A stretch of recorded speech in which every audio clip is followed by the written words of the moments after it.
Hey everybody, Ron the Future here.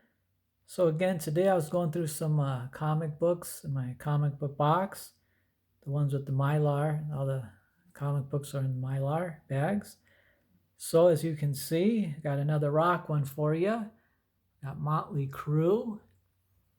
So it comes from the Rock and Roll Comics. There's his Revolutionary Comics. I'm not too familiar with these comic books. I don't even think they make them anymore. I got this one maybe about 25 years ago. I also did a Guns N' Roses, I think it was last week, from Rock and Roll Comics, like this one. I guess they put out a lot of different rock bands.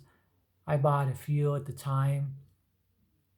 And so I walked into the comic book store, and I didn't even know they had rock and roll comic books. So I seen these comic books, Guns N' Roses, Motley Crue, and a few others. So I got them while I had the chance.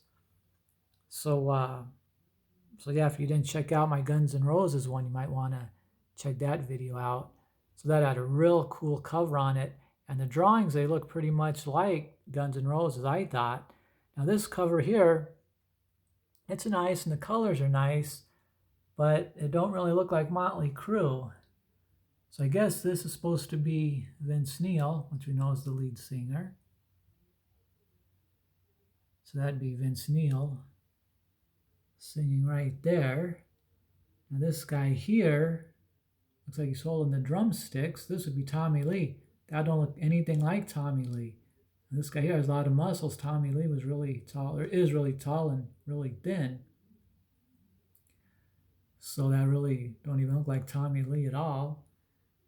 And next to Vince, the guy's holding a guitar. Now that shape, the guitar is shaped like Nikki Sixx's guitars, which is the bass player. But then where's Mick Mars, the lead guitar player, the rhythm and lead guitar player at? There's four guys in Motley Crue, and down there they only show three. So if that's Mick Mars and they're missing Nikki Sixx, they're missing one of the guitar players. So I don't know what's going on there, and it really don't look like them. I don't know the artist, but they should have made them look, more like the band, so like they did with Guns N' Roses. So yeah, it's in mint condition.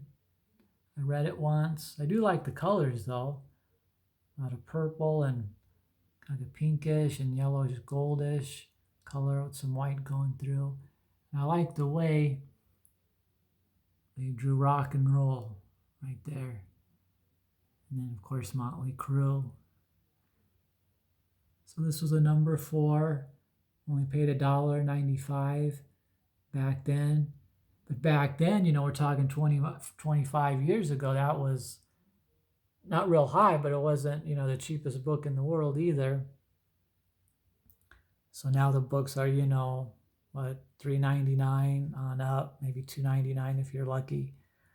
So now with Motley Crue, I never got to see this band in person. And, I live here in Las Vegas. And I went to the Hard Rock hotel a few times and casino, just to walk around and look at the memorabilia and everything, gamble a little bit, but I never seen any concerts there.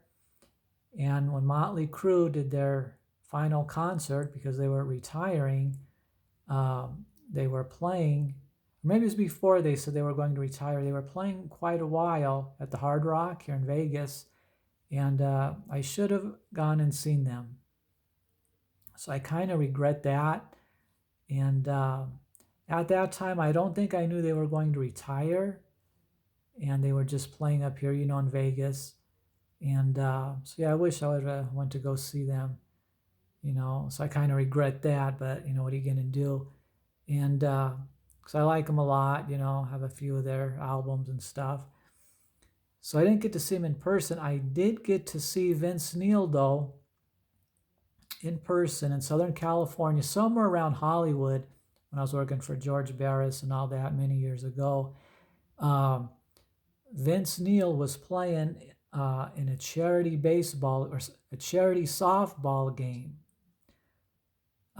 They had other celebrities there too, but I forgot who they were. But Vince Neil was the biggest celebrity, and I'm kind of a big Motley Crue fan, at least at the time, anyway. So I went down there. I was in the area anyway, and I watched Vince Neil play softball against other celebrities.